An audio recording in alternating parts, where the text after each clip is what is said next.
So as we read the benefit of generating bodhicitta, we particularly when we sit for retreats, personal retreats, and yes, sitting for retreat, there are various kinds, like some reciting mantras, and then they spend most of the time reciting mantras.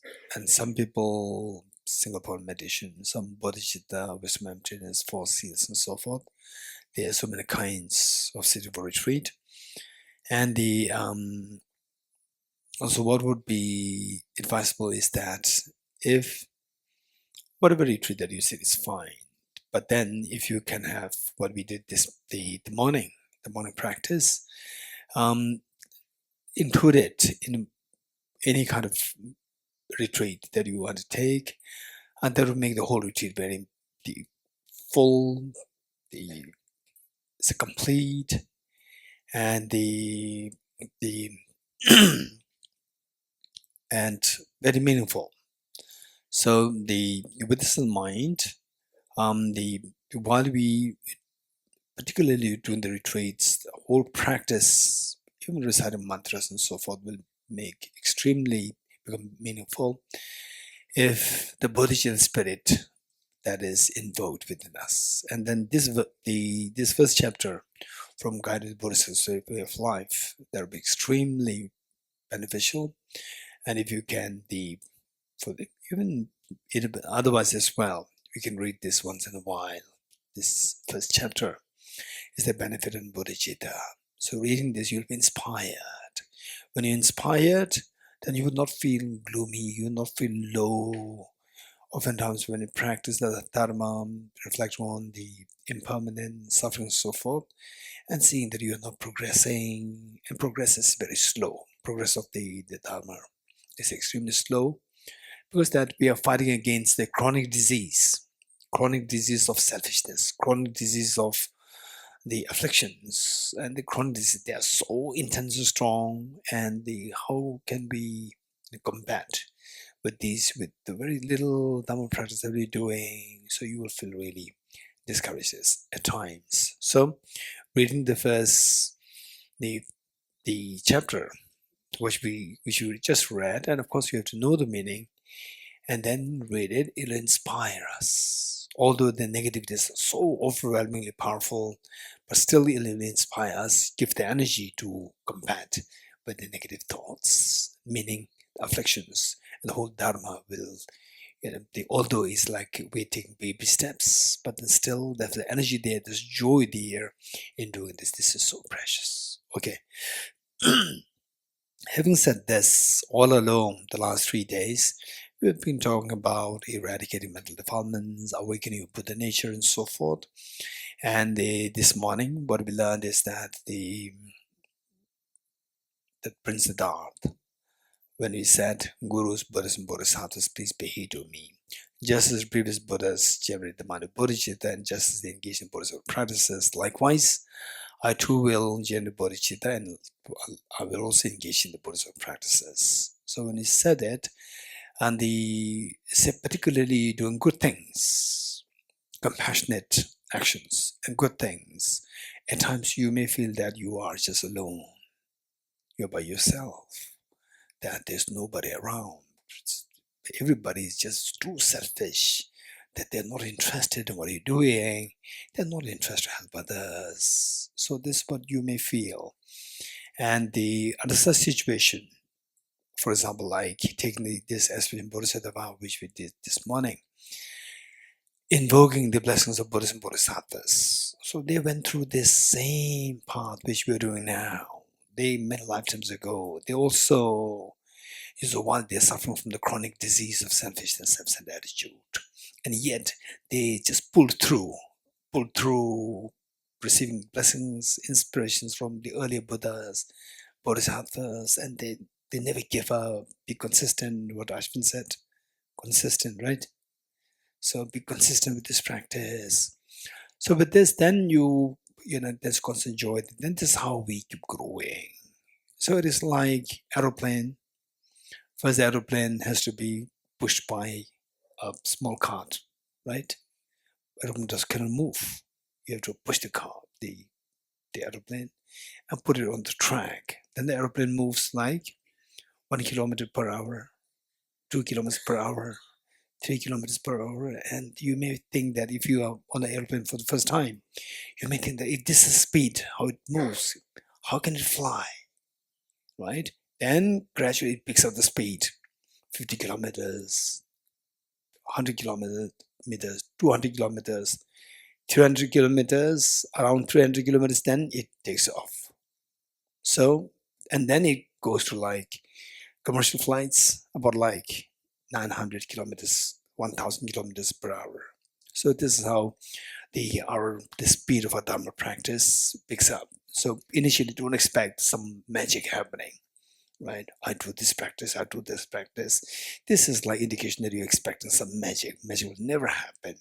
And in fact, more you practice, you may get a feeling that it's so demoralizing. I'm on my own, nothing is happening, right?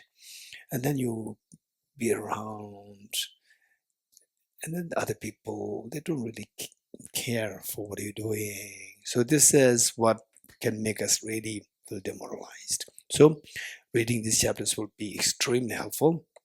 And then looking at the biography of the Buddha will be extremely inspiring. And I particularly prefer that on the altar, the main figure should be the Buddha, because sometimes we tend to forget the Buddha. Very unfortunate. We forget the Buddha and we latch into something different, something secondary, and see the Buddha sidelined. That's extreme. This indication that our thinking is is not really in a proper way. Okay, so with this, looking at the biography of the Buddha, we see that many of us, we already read the biography of the Buddha, and by the biography of the Buddha, which usually we see, this more like this for the small children. For the small children, and the Buddha Prince Siddhartha is somebody who is so naive, right? He saw 4 sides. You remember? What are the 4 sides? Sickness, aging, death, and the monastic, right? So the 4 sides, and he asked the Chanda meaning the horse, the person who is assisting the Buddha, his attendant. What is this? This is a sick person. Does this happen to all of us? Yes, it happens to all of us.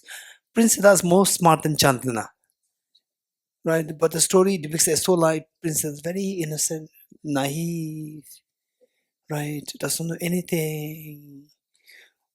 He has already seen sickness in the palace. He does not go out.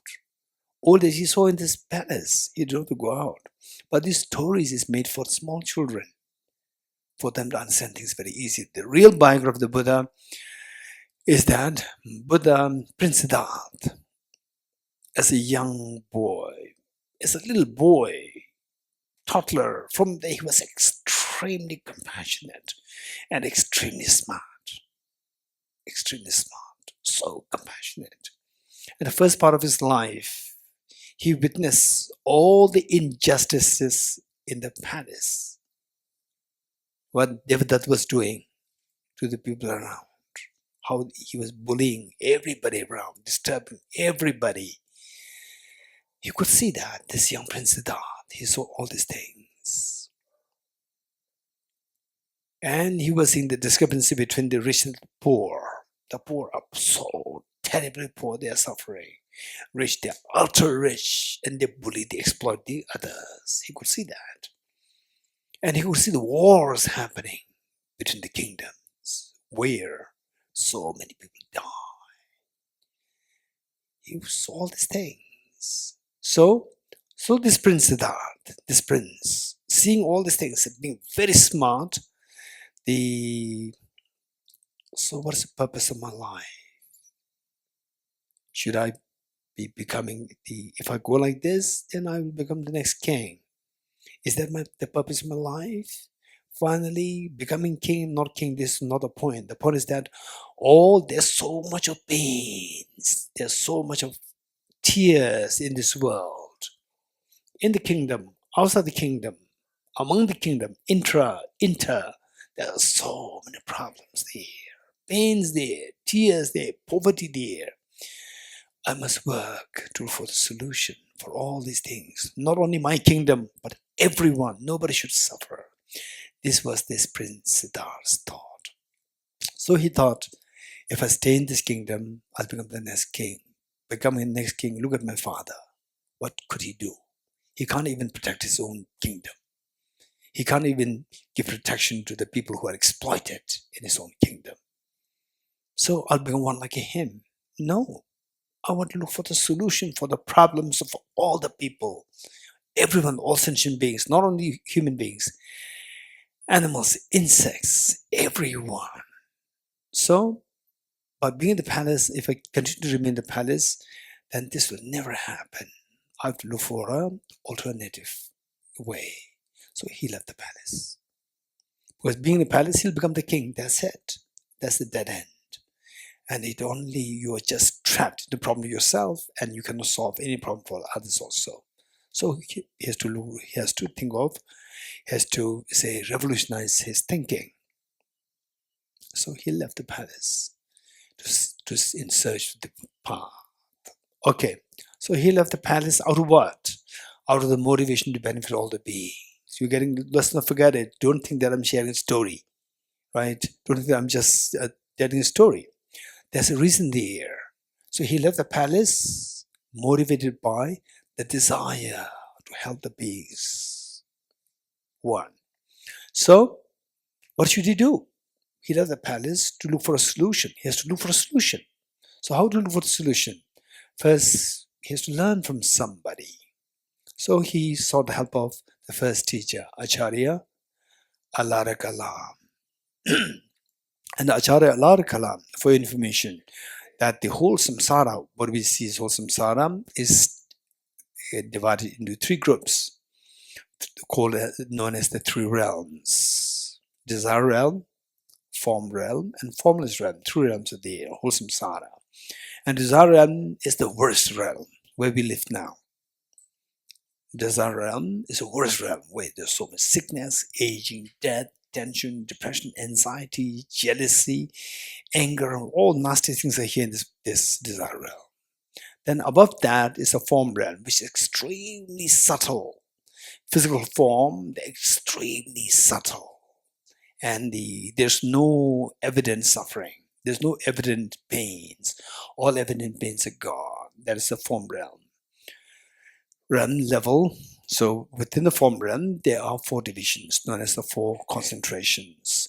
First concentration, second, third, fourth concentration. Then above that is the formless. Formless, where it's purely you're no more confined by the physical form. No physical form, only your mind all in the meditative state. So 4 levels: infinite space, infinite consciousness, vacuity, and peak of existence, or peak of samsara. 3. Let me repeat it: infinite space, infinite consciousness, vacuity, and peak of existence, or peak of samsara. 4.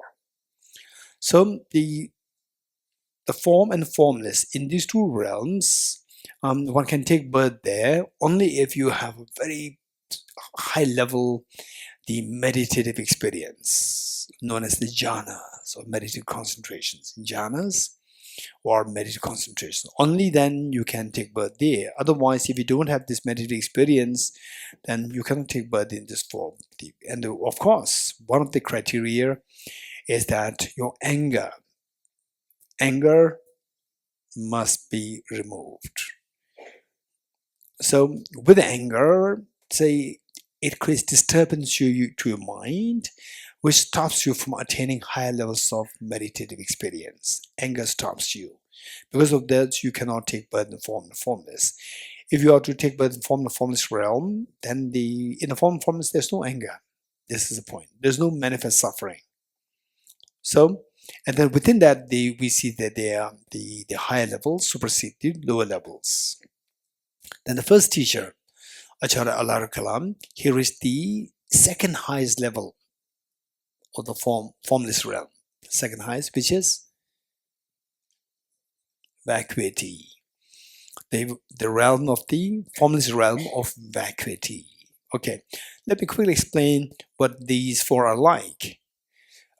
Say, how many of you have noticed that? For example, like, say the same thing like the mobiles, right? Or let's say mobiles, some the older versions and some very the poor quality companies, mobiles produced by poor quality companies. It's a mobile, it can work.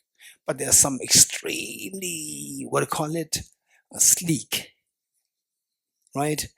It's amazing. It's similar, but there's a quality difference. How many of you have seen such things?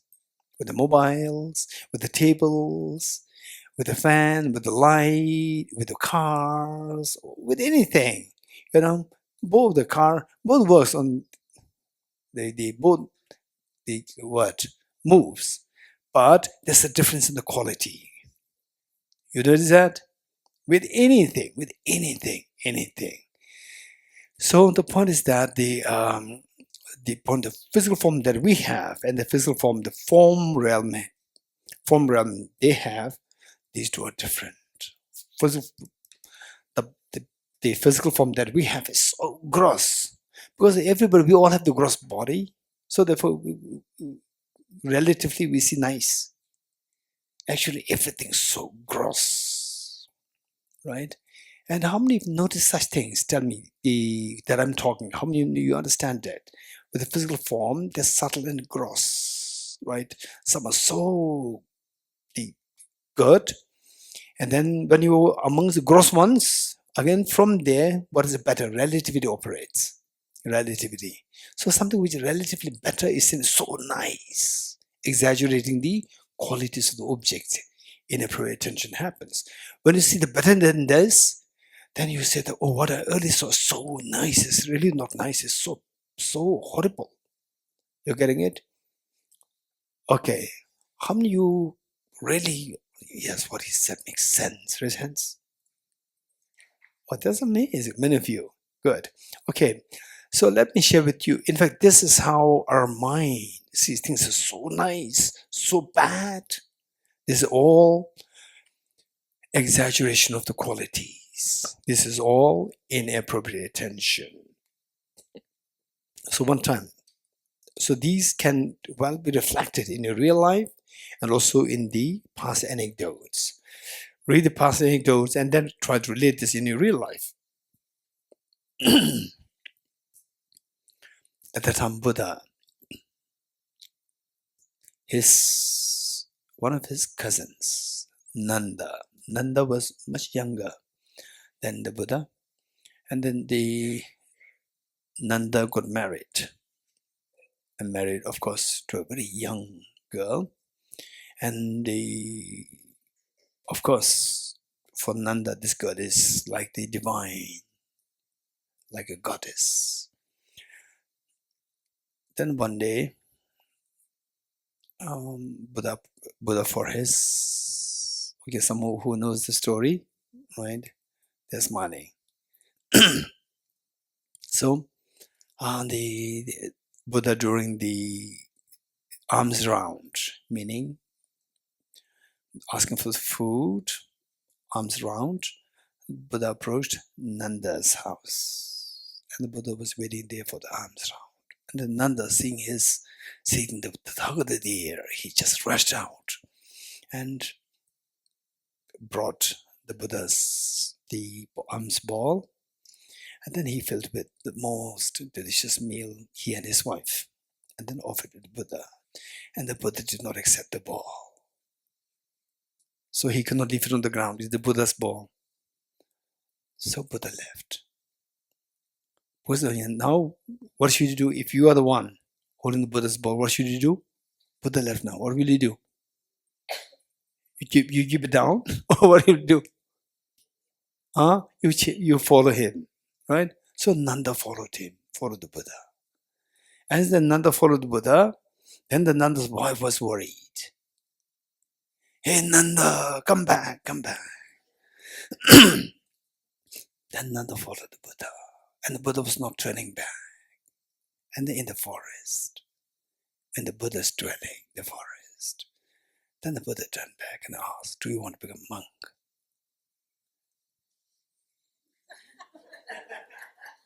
Because of the Buddha's past karmas, in always telling the truth, when he says something, people have no choice other than to say yes.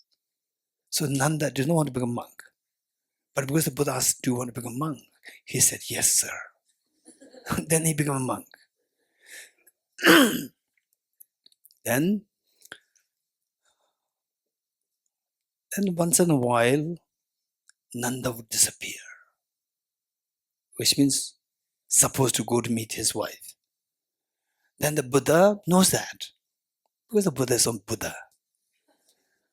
And Nanda was going like this, Buddha would go the shortcut way, and he would wait there. And Nanda would come, hey Nanda, what are you doing? And then Nanda would again go back. Again another time. Again poor Nanda comes. Again the Buddha knew that, took a shortcut and would sit there. And then poor Nanda comes, meet the Buddha, right? Okay, it happened several times. Then finally, Buddha took him to the heaven, God and goddesses, the land of God and goddesses. Buddha took Nanda to the heaven, where all the God and goddesses were young, gods and goddesses were there. And then Nanda was busy looking at the God and goddesses.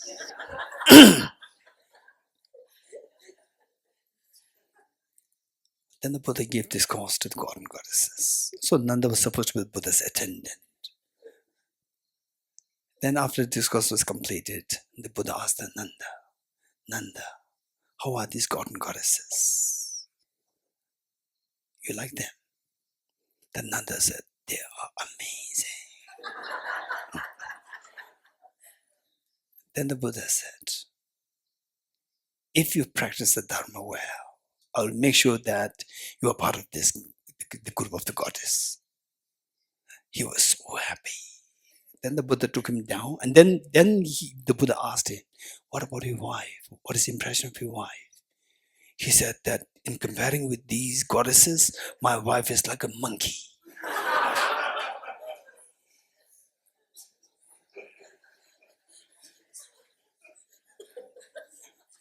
So then the Buddha took him down on the planet Earth. He was no more interested in his wife. No more interested. He was so early morning he's meditating. For what? To get the goddess. He was meditating. And meditating, what happens? Self-grasping ignorance gradually fades away. Everything is seen to be like mirage, like dream. Even the God is also like a dream. His attachment to, including the goddess, got cut, disappeared. He attained Aradhya. He is liberated. You're getting it? This is skillful of the Buddha. Okay. So there's a little bit of digression. The point is that then the Buddha left the palace in search of the path. For the path, what he did to search for the path, he needed to seek the help of a teacher. So the first teacher that he met was Acharya Alakalam. And Acharya Alakalam is somebody who attained the second highest level of this samadhi. That is the samadhi, meditative concentration of the vacuity, formless realm, vacuity. And then very soon, Prince Siddhartha attained the same level as the teacher's realization. And the Prince Siddhartha asked for more teachings. And the teacher Acharya Alakalam said, you already attained everything. There's nothing new that nothing new that you have to learn. There's nothing to learn new. So just be with me, and all my students are your students. Practice and teach them, guide them. Then the Buddha left, because that Buddha came here to look for not just look for the samadhi, but look for a solution to help all sentient beings. So he left, and then he found this second teacher, Acharya Udrega. And Acharya Udrega, his realization was the highest level of the samadhi within samsara, highest level. So if Acharya Udrega, if he dies, easy, effortlessly, 100%, he'll take birth in the form of the, what is that, peak of existence realm, formless peak of existence. And peak of existence, the feeling meaning the sense of the lightness, sense of the openness that they experience is extremely high level. And then the lifespan is like millions and millions and millions of years there. And he was bound to take birth there. Then the Buddha received teachings from him. Buddha meaning the Prince Siddhartha received teachings from him. And very soon, again Prince Siddhartha reached the same level as the teacher Acharya Udrega. And Prince Siddhartha asked for more teachings. Acharya Udrega said, no, you have accomplished everything, you have attained liberation, full liberation. Now for you there's nothing to learn new. And all my students are your students, guide them. And then again Prince Siddhartha left. That I came here to look for the solution for the problems of all the beings. Still I didn't get the answer to these, the problems of the beings. So he left. And then 6 years of austere practice, 6 years of the practice of austerity. And then he found the wisdom of emptiness. He found the wisdom of emptiness, which is the only liberating path. So the first two teachers, although with the meditative state, they reach very high level. Since they have not realized emptiness, they are still bound within samsara. You getting it? So therefore, only just with single point of meditation doesn't mean that this everything. Many people, they think like this and they tell the students like this, that you just do this meditation and this will give you Buddhahood. That's not true. That's not true. So finally, you don't even have to listen to me. You don't even have to trust me. You getting it? The thing is that you have to learn it yourself. Learn it yourself. Practice meditation, meditative concentration, meditations, meaning this single point meditation. Also practice the analytic meditation of the emptiness and so forth. Then you should be the one to tell yourself that what is the wisest path. You're getting it? And without the bodhicitta, with the emptiness and meditation, again, you will not attain Buddhahood. So to attain Buddhahood, we require all three. Single point of meditation is required, wisdom and emptiness is required, bodhicitta is required. Okay, so this Prince Siddhartha, what made him leave the palace? Hey.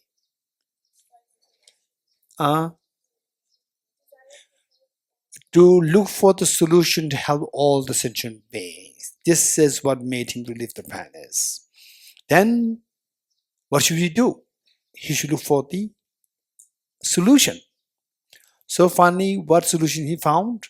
The wisdom of emptiness. You're getting it? He found a solution, which is the wisdom of emptiness.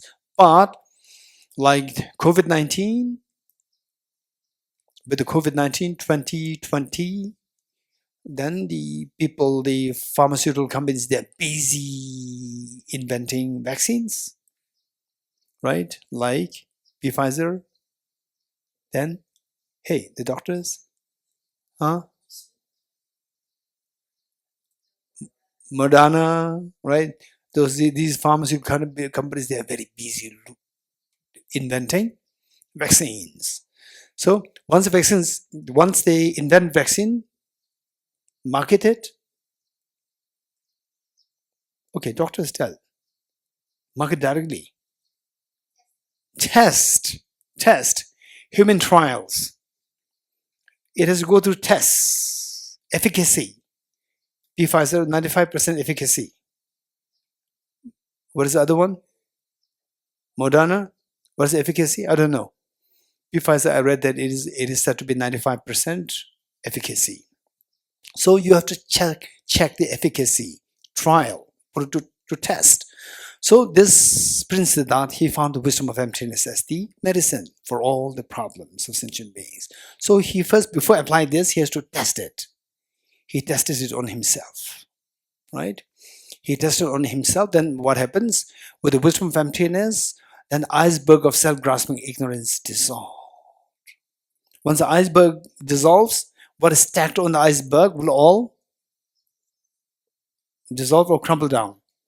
Crumble down, right? So, what are those things which are stacked on this these iceberg of self-grasping ignorance? Raise hands, raise hands, raise hands, raise hands, raise your hands. Yes, over there. Your name? Philip. Yes. Inappropriate attention. Next. Samsara. Anyone else? Varma. Affliction. What next? Self-grasping ignorance, iceberg.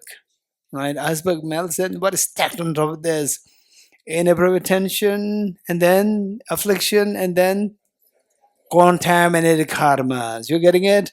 Okay. So I tell you the story of the Buddha for 3 days. And then you ask me, who's Buddha?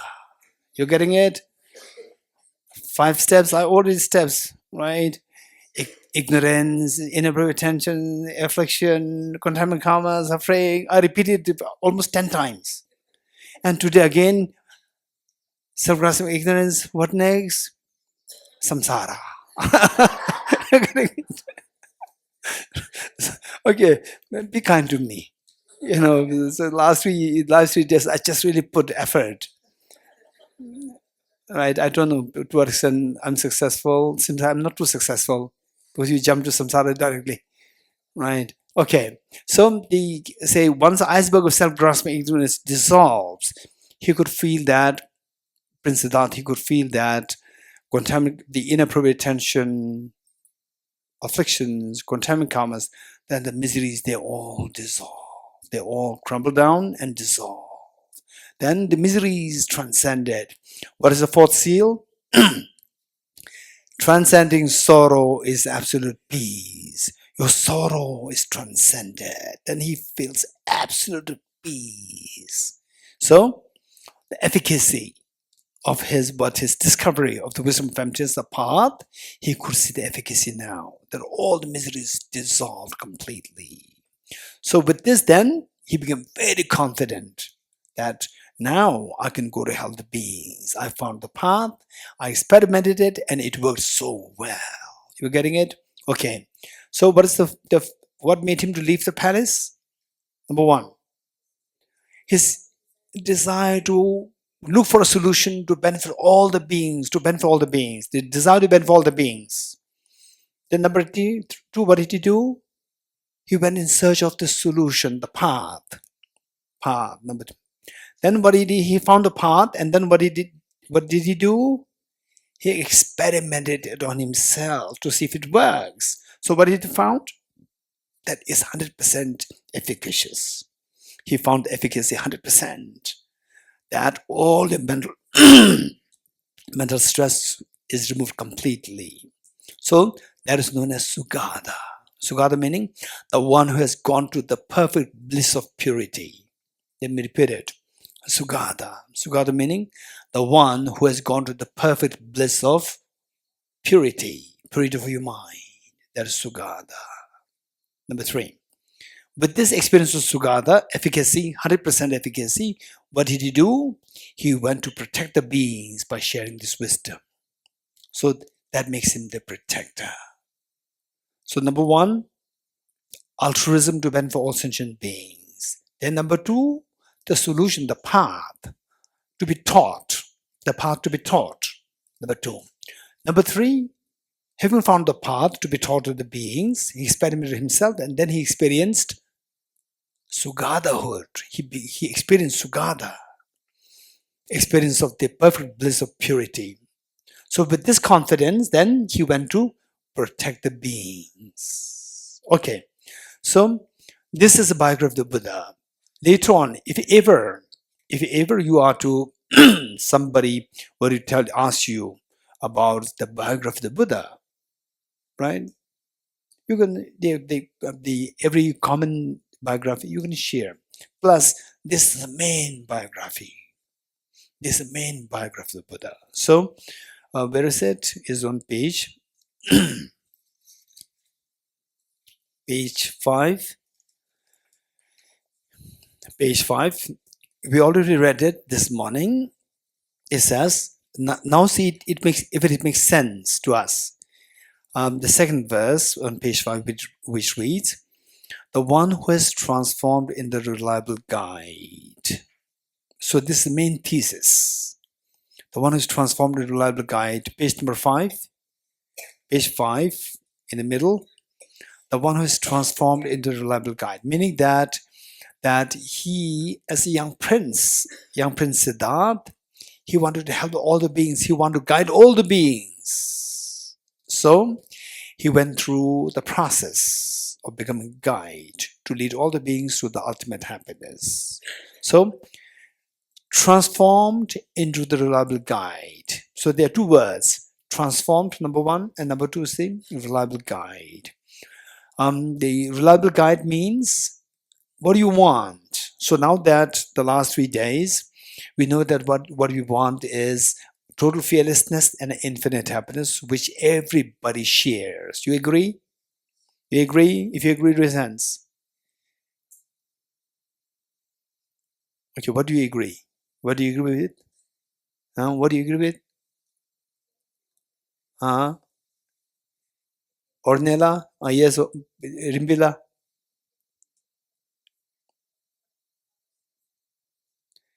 Yes. Anyone else? Anyone else? Ornella? What are we looking for?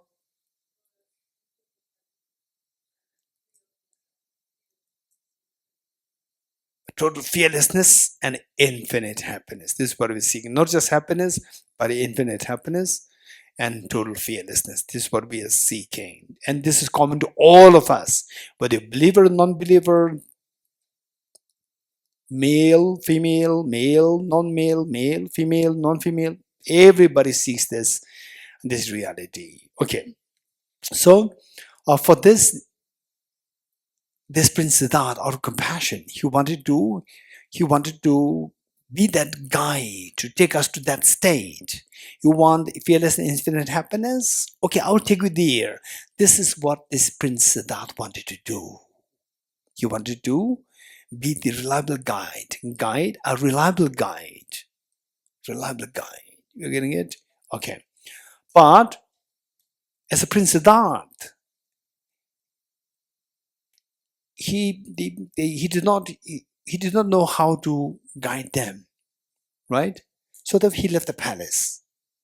So which means that he wanted to be transformed. He was an ordinary person as a prince, and from there he wanted to transform into somebody who can guide everybody to the infinite happiness and fearlessness. Transformed. So with this word transformed, he transformed. With this word, what message do you get? Anyone? He transformed, right? He transformed. What message did you get? Mother? It is meaning. So from there, what message you got? Anyone else? Who said it? Yes. We too can be transformed. I too can be transformed. If Prince Siddhartha is like the divine, right from the birth, oh, he's special, he's different, because he's right from birth, he's very different. No, at birth, he was like me. Then within a span of 35 years, then he was transformed. He became the guide of the whole universe. If this is how he transformed, then I too can be transformed. Whereas if he's born that way, then I'm born very different. He's born very different. I cannot be transformed. I cannot become one like him. So this will inspire us that I too can be transformed. You're getting it? This great inspiration. Because that he is transformed. This is the message. The one who is transformed in the reliable God. This main thesis. So with this, when you say that, may I become Buddha for the benefit of sentient beings, you're also saying that I will also be transformed. I will also transform myself to be the reliable guide to all the beings of the universe. Okay. Now, he transformed. But what's the process? What is the process? You're getting it? That tells us the life story of the Buddha. He transformed to become such a reliable guide of the whole world. What's the process like? That is his biography. What's the process initially? Hey, tell me. Without looking at this, tell me. First, he left the palace out of altruism. Left the palace, then what did he do? Who went in search of the path to teach the beings, the teacher. Then next, he put the wisdom of emptiness to be taught, to test upon himself. And then he experienced that it is 100% efficacious. This is known as Sugata. He experienced Sugatahood. With this Sugatahood, what did he do? He became extremely confident and go out to protect the beings by sharing this wisdom protector. You getting it? This is biography of the Buddha. Okay, so reading this, we see the one who is transformed into the reliable God. This is the main thesis. What's the process like? First, motivated by altruism to benefit sentient beings. You agree? Then he went in search of the path which he was to teach the beings, the teacher. The teacher here refers to the path which he was to teach the beings. The teacher here refers to the wisdom of emptiness, the path of the wisdom of emptiness. So then he experimented this upon himself, then he experienced the Sugatahood. So with the Sugatahood, then he became very confident to go out to protect the beings by giving the teachings. It made him the protector. You're getting it? To you I make prostrations. Okay, this is the word of salutation made by Acharya Dignaga. Acharya Dignaga. Okay, how many lines are there? Just 2 lines, right? Written by Acharya Dignaga. In which century? 6th century. 6th century. After 100 years later, another philosopher, logician, master came, Acharya Dharmakirti. After 100 years later, Acharya Dharmakirti came and read this. The 2 lines which we read, right? And he saw this is like a thunder laden with meanings, right? Then he composed a whole chapter to explain these 2 lines. How many of you reading these 2 lines give you like a thunder experience? Raise hands. Wow, it's so laden with meanings. I must compose a text. I must compose a commentary on this with 283 verses, right? How many of you? This thought came to you. How many of you? Right? Acharya Dharmakirti, he read this and wow, it's amazing, so profound. Just 2 lines and it's laden with meanings, full of meanings. Then he composed a commentary on this. Just to explain the 2 lines, he composed a commentary with 283 verses. And if you read the 8 commentaries, you may be so excited. What he must have, we read it, but like the concepts, like 283 verses, didn't really come to us. What came to his mind? You want to read it, you will not understand anything what he told there. 283 verses, you will not understand it. Again, you read more commentaries. You getting it? This is how sophisticated these 2 lines are. There are so many hidden meanings there. Okay, so His Holiness the Dalai Lama, I remember very clearly in the earlier teachings, public teachings, I remember His Holiness oftentimes beginning his teaching by citing these 2 lines. In Tibetan, I deliberately added the Tibetan 2 lines there. Tsemar gyurba drola penshe pa tumba deshe gyobla chanse ne. Tsemar is the one who has transformed into the reliable guide. Tsemar Gyurpa. Dola Penshepa, the altruism to benefit all sentient beings. Dola Penshepa. Dumba, teacher. Deshik, Sugada. Gyop, protector. Lacha Selo, I make prostrations, I make salutations. You getting it? And this is, His Holiness begins, oftentimes, he used to begin his teachings by citing these two lines, then encourage, always advise us to lead your life according to these two lines, motivated by altruism. Compassion must be triggered. Teacher, activate your wisdom of emptiness. Sugada, put into practice to see the efficacy of that. And then meanwhile, protector, share whatever wisdom there is learned to protect the beings. In your own ways, you can emulate the Buddha's biography of these, the 5 points. 1, the main thesis, and the 4 premises. Okay. So from this biography, on the basis of these 2 lines, what message you get? What did you feel? Okay, from this I see that this is so important. This is something which I have to think of. And you can get different messages. Not that everybody should get the same message. Just listen quick. What message you get? Or a sense of urgency. Now I really need to work on this. Right? Quick. Anyone? Listens. You don't get any message. Or hear.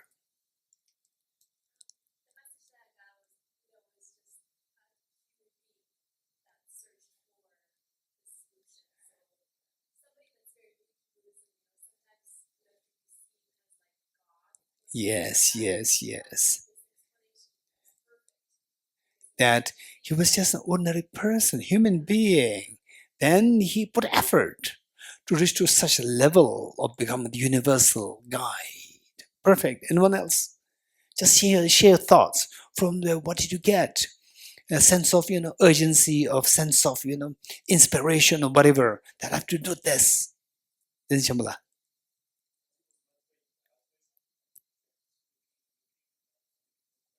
No, just go for one. Don't summarize everything. So you know, okay, I really need to work on this altruism. This altruism is so beautiful. So the universal compassion. Just get.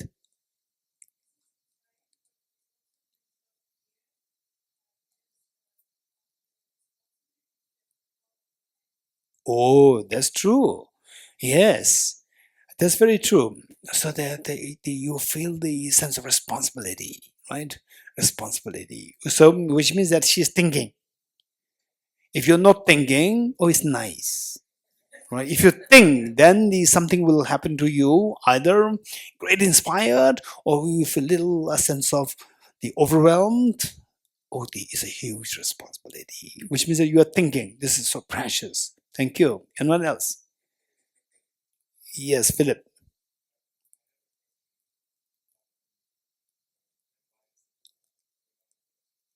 Say it again. Okay, this is a good question. Actually, the answer should come from these 2 lines. Reliable guide, reliable refuge, same. These 2 mean the same. Why reliable refuge? Because of the following 4 premises. So I said there are 5 points. 1 is the thesis. Then to prove this thesis, the remaining 4 premises are produced. So answer should come from there. But if you don't get the answer within this retreat, okay, not within this retreat, say within the next 2-3 days before the completion of the retreat, bring this here. Or you can bring this in your group discussion. Or if you are not happy with the group discussion, answer that you get from there, you're not too happy, bring it here. I'll be very happy. Anyone else? Yes, thanks, Biela.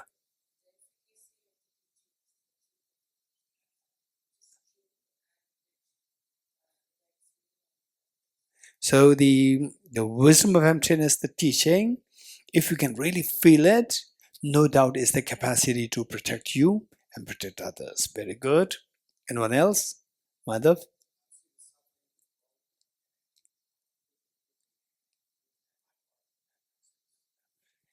Yes, looking at the world, the suffering is enormous. So I have to do something. Quickly do something to protect, to make sure that what to be done, do to save the world. Very good. Anyone else? Only.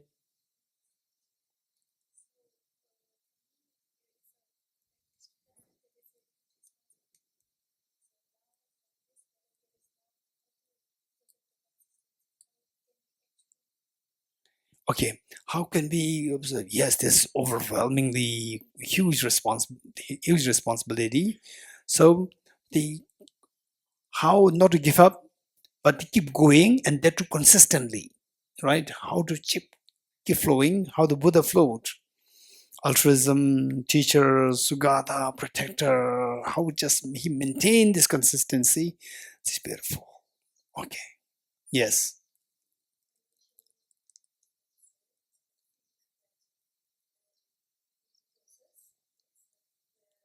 Was the problem is the motivation, or the problem is the motivation not arising?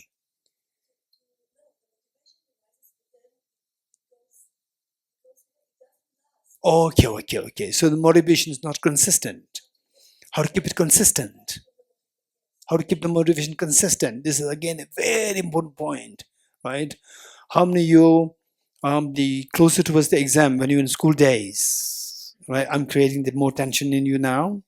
So in your school days, not too young school, not age 5, 6, 7, age 14, 16, 17, 18, high school, and then closer to the exam, you make a very tight timetable, and it worked only for one day and flopped. Raise hands. Right? Motivation was so intense, and it flopped the very next day. Right? Right? Your name? Mawala. Dawala. Dawala said, yes, it's very true. What you said is true. Right? Look at her face, smiling. Okay. So the consistency, how to maintain, how to be consistent with the motivation. This is so precious. Good question. Thank you. Anyone else? What kind of inspiration you got? Or inspiration meaning that from there, it may not inspire. You may feel overwhelmed. So whatever reaction that comes to your mind. Anyone? Yes, here, your name? Sandipji, yes, tell me. Oh, yes. So the teachings, when you've learned, just see that I've experimented, meaning that I have to apply it to see how it works, whether it works as explained, to see how it works. I need to experiment it. This is very good. Thank you. Anyone else? Yes.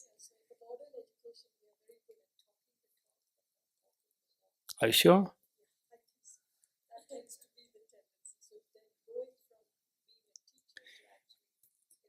Modern science is amazing. Physics, chemistry, biology, neuroscience, ecology, environment, business, they're all applications. You know what is non-applicable, modern education will delete it right away. You know that? Okay, so not all professors, some professors. But the basic trend of the modern education is that what is irrelevant, what is obsolete, you delete it. Okay. How many of you know telegraph writing? Raise hands. Telegraph writing. Raise hands. How many of you know telegraph writing? How many have learned telegraph writing in your school days? Don't ask anybody else. If you don't know, say it, I don't know. Okay, raise hands. Those who learn telegraph writing. No one. No, it doesn't matter. You learned, raise hands. I learned it in school or college, whatever. If you don't know, just say, remain quiet, right? Only if you know, raise hands. Raise hands. Okay, what I'm saying is that young people, Young people meaning below age 40, you will not know what is telegraph writing. When I was in class 10, I learned it. Class 9, class 10, you have learned it. You're getting it? I have to learn. It's not a short form. It's not the shorthand writing. It's not. It's very different writing, right? And so this telegraph writing is so important. Not now. It was important because you learn a skill whereby you convey the message with the economy of words. With the economy of words, because at every word you have to pay money. One extra word is there, you have to pay extra 1 rupee. So economy of words, you pay less and the message is conveyed. So you'll be taught that skill. Then I was, in my mind, as a young boy, I thought that this is something, a part of the syllabus, is very important. And then I thought that this will last forever. And then after a few years, when I'm graduated, the younger ones, they bring the English book, telegraph writing is deleted, it's not there. Why? Email came, right? With the email, if you're not tired, you can press many words as possible, right? Nobody will charge you extra. So telegraph writing becomes obsolete and is taken out of the syllabus. Okay. So with this, from this, the one question which is very serious was this is the last point, that you feel overwhelmed. Okay, so now it's so important, and as I said earlier, this is love was thinking. Only when you think, either you'll be inspired or you feel overwhelmed. You can go into one of these two things in most cases. So when overwhelmed, what is your job is don't say that, oh, something must be wrong with me. Look at other people. They're so, see what the animated. They become even more animated. They were so vibrant. I've become so overwhelmed. Okay. So there, one thing is never ever force yourself. Don't force yourself. But look for ways and means to make things happen without forcing. How to make it happen? Say there must be a reason. Ye dharma hetu prabhava. All phenomena arise from the causes. Why others feel animated, so vibrant to hear. Wow, this is very inspiring. The lady there, what's your name? Lysia. So what she said is that it's very inspiring. Ordinary person become enlightened one. I too can become enlightened. You're getting it? Inspiring.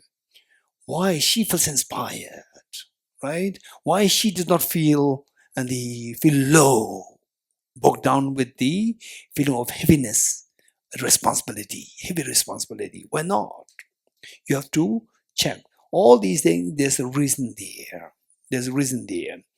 And this Ketla, in your case, what is that cause which made me to feel heavy? You're getting it? What is that cause? You have to check this. What is the cause in them who feel so light and elevated and the vibrant? What's the cause? So most likely people who feel overwhelmed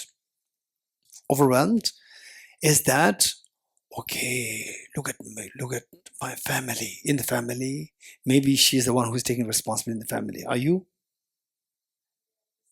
Yes, look.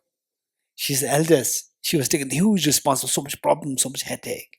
So now in the family, huge problem. All the sentient beings, or infinite problems, right?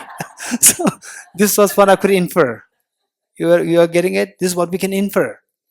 So this is her experience. She's thinking, if this is the enormity of the problem that I'm facing in the family, being the eldest child, then somebody take the infinite problems. Oh, I cannot take it. It's overwhelming, right? Okay. So there the difference lies in, this is very important. This is very important. Difference lies in that when it comes to your family, generally speaking, is taking responsibility itself. Even in a family, you take the responsibility. This is so precious. Anybody taking responsibility, even in family, in many cases, the eldest child is the most selfish one. In many cases, not all. In many cases, the eldest one is the most responsible one. In many cases, the youngest one is the most responsible one. There are different kinds of people. So in this Kisral family, all the other family members, they're very lucky. There's somebody who's taking responsibility. It's amazing. You're getting it?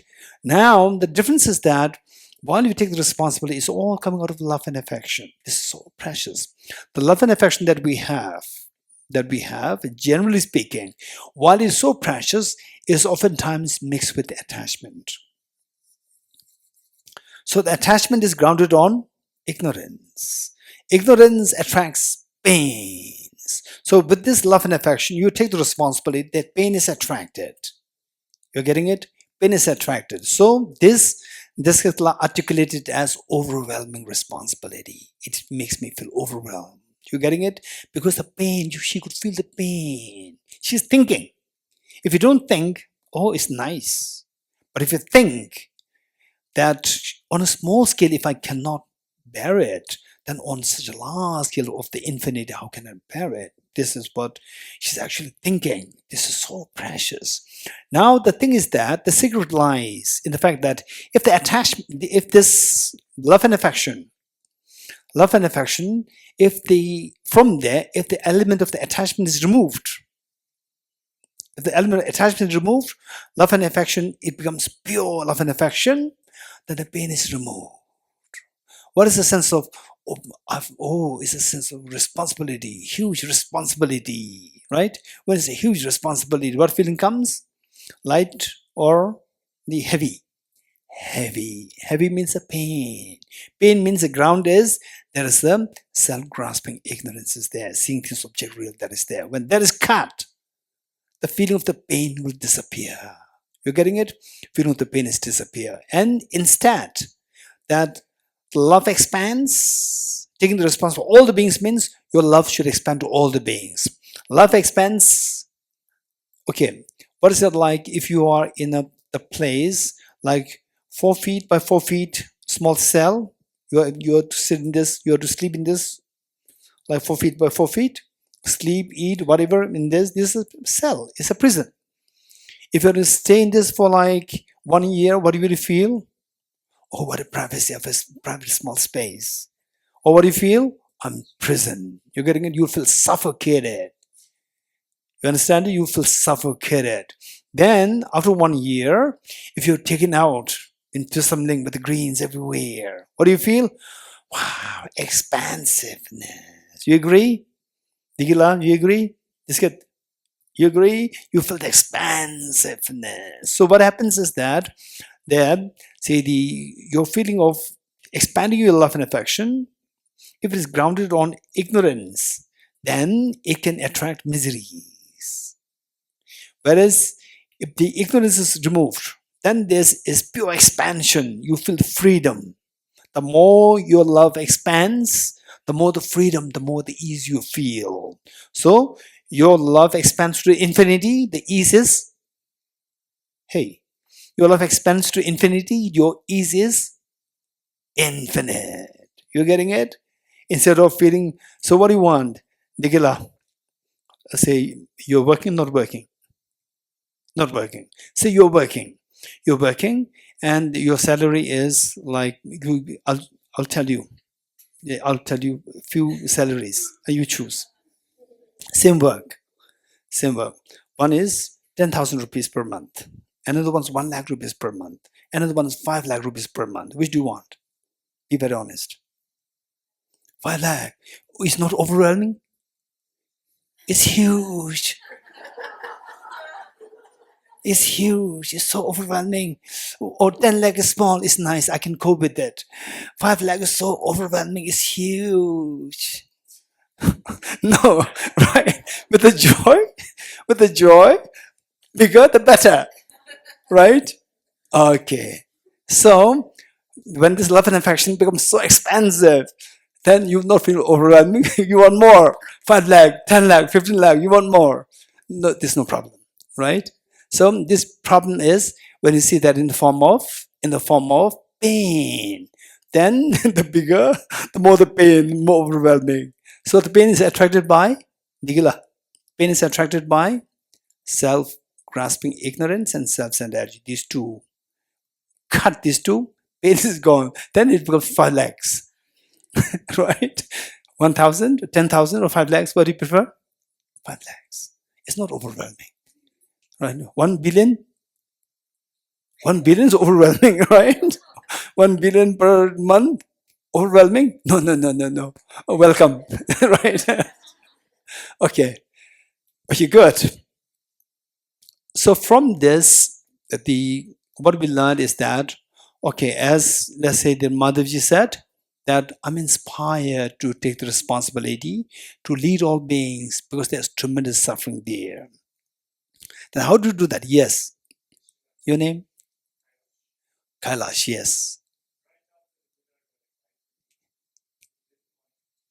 Oh, yes. Yes, yes, yes.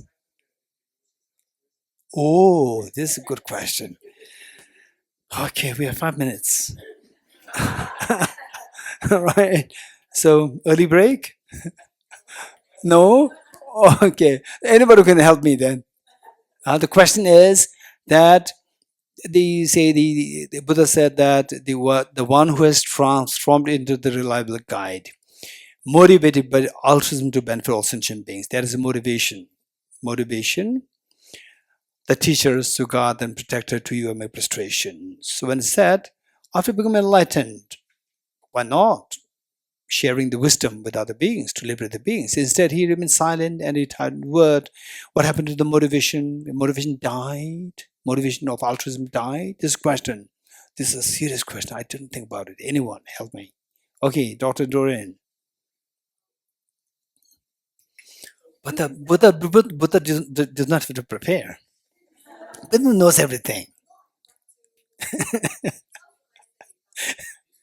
Okay, never mind, never mind. At least attempted. Okay, anyone else? Quick. We don't have much time. Quick. Anyone? Okay, here, Dr. Thumb.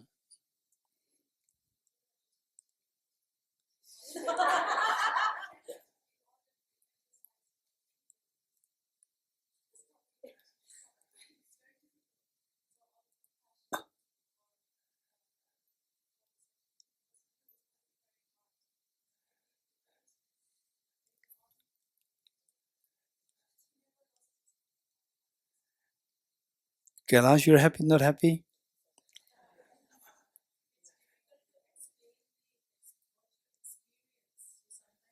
So the Buddha is not a Buddha? He finds difficulty explaining it? No, no, no. She's continuing. Continue. Don't forget that he's a Buddha. He's not like us. You're getting it? We have difficulty explaining, right?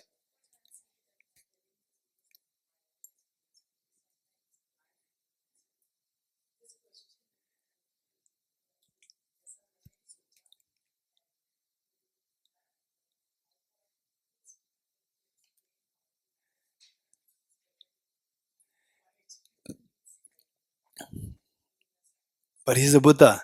He's a Buddha. You're getting it? Don't forget it. Not like us. Okay. Thamale.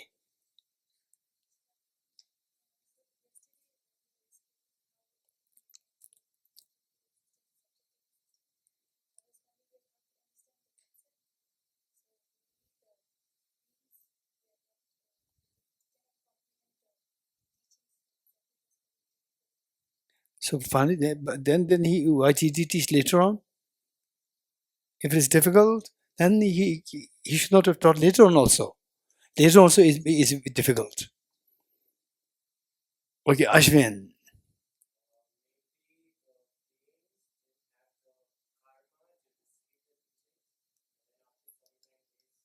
The karma ripened. So why did the Buddha should have said, now your karma is not ready now? But they do not say this. This is difficult. Profound, peaceful, elaboration-free, clear light, and non-composite. Such a nectar of Dhamma is what I've discovered. Finding no one who can fathom this teaching in silence or return to words. He did not say your karma is not ripened. Wait. Okay, here, Lisa.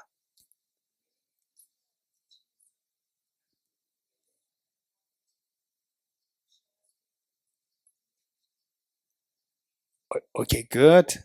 Would you mind repeating it? This teaching is very profound and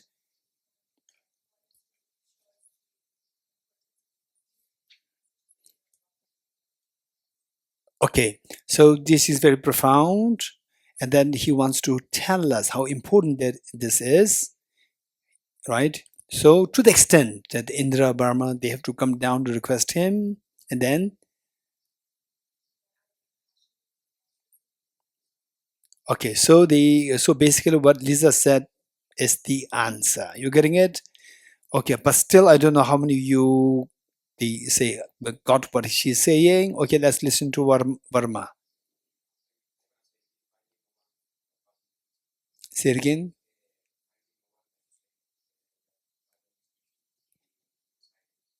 But finally he taught. Then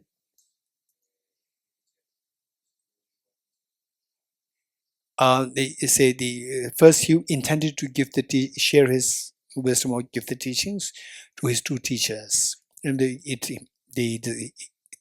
history or the life story has indicated that he discovered that the two teachers passed away. So he went to Varanasi and then taught to the 5 disciples. So he taught. Okay. Anyone else?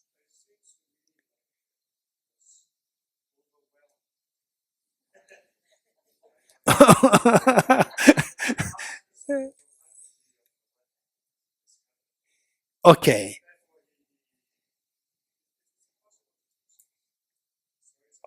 I'm just an ordinary person. I'm teaching this. Buddha is Buddha. How can he not teach? Yes, I agree with you. Yeah. Yes. Okay. So let us. Yes. Yes.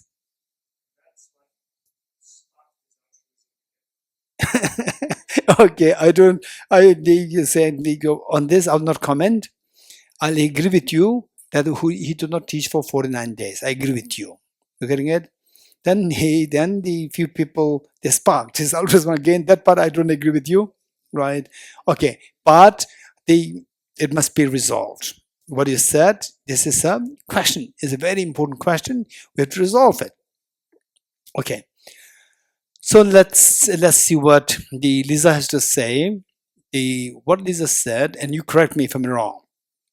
What she's saying is that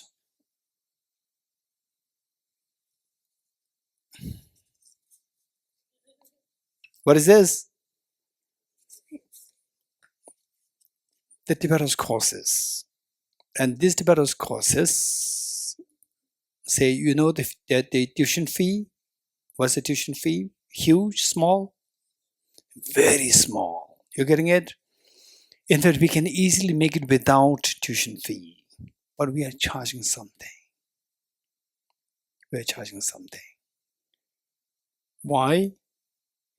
People don't value if given free. You're getting it?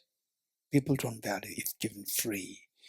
If, say, for example, say some of the statues, Buddhist, non-Buddhist, whatever, some of the statues, they're not shown every day. They're shown one time, only one time in 12 years. You getting it? Then how many people turn up? Millions turn up. Why? If it's made every day, nobody will turn up. Once in 12 years, millions will turn up.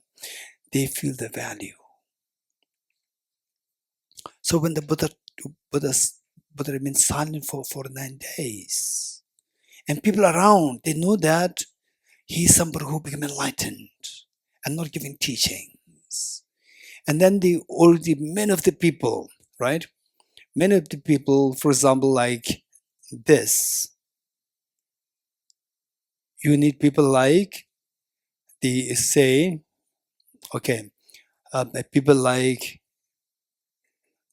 Lisa to say that this is good cause, right? And that they are watching Lisa. She's very serious. And her study is good. When she said it must be very good, yes, also, and no, we don't have admission space now. Please, right? So persuaded by somebody like Lisa, the people take it very seriously. Persuaded by Indra Brahma, everybody take it very seriously. Otherwise, they don't value Buddha's teachings. So Indra Brahma deliberately, the situation is that it's not that the Buddha, his teachings should be sold. This is not the point. It's the point that beings should be benefited. But the beings, they are too ignorant. They don't know what will benefit them. So they need somebody who they respect. Who? Indra and Brahma. They should come to tell them, don't be foolish. There's an enlightened one here. Right? They have to come. They not only come, they prostrated to the Buddha.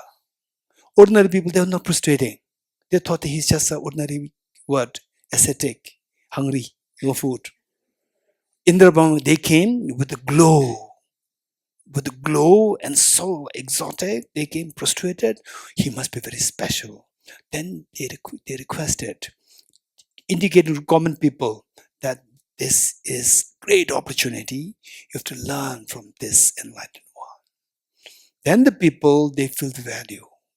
And they requested, the two kings requested, please don't remember, you remain silent for 49 days. And people listening what they are saying. They're not listening what Buddha is saying. They're listening what the Indra and Brahma, who they see as the epitome of the beings in light, the awakening. And when they see that you did not teach for the last 49 days, please give teachings. Then ordinary people think that this teacher is very special.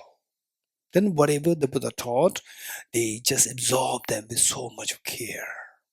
You're getting it? This is all the in order for the people to feel the value. If they don't feel the value, they will not study this, practice this. Without this, they will not be liberated. So that's the purpose. Deliberate purpose. So this is what Lisa said. Is it? I added more, I added less. Huh? Much more means, right? Right? Too good is also not good. Right? Perfect is perfect. Too perfect is not perfect. Okay.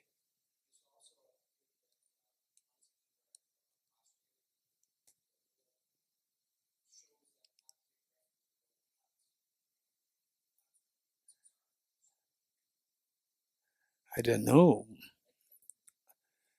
Okay, but it makes sense. Go deeper, it makes sense. Yeah. Okay, good. Let's stop here. Okay, Kailash. You okay? Good. Huh? Yes.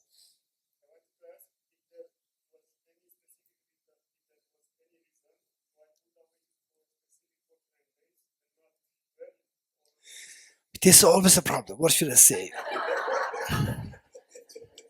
Why our retreat is 10 days, not 11? What, not 9? Why? I don't know. Breakfast, what time is the breakfast? Huh? 8 o'clock. Why not at 7:59? Why at 8? I don't know. I don't have the answer. You give an answer, then I'll give the answer. Why 49 days? I'll give the answer. Provided if you can give me the reason why the dinner, the breakfast is not at 7:30 or 7:59. 7:30, there's half hour gap. It's understandable. But 1 minute, what's the difference? Why not make it 1 minute earlier? So we can leave the class 1 minute earlier. Right? So you give an answer, then I'll give the answer. There's no specific reason. Yeah. If this is your answer, my answer also same. There's no specific reason. Yeah. Just keep it long. Let the people feel that, oh, so many days, but that give teaching. What do you mean so many days? 49 days is okay. Yeah. Okay. Yatha Om Gati Gati Aragati Arasamgate Bodhiswatyata Om Gati Gati Paragati Arasamgate Bodhiswatyata Om Gati Gati Paragate Parasamgate Bhati Swaha.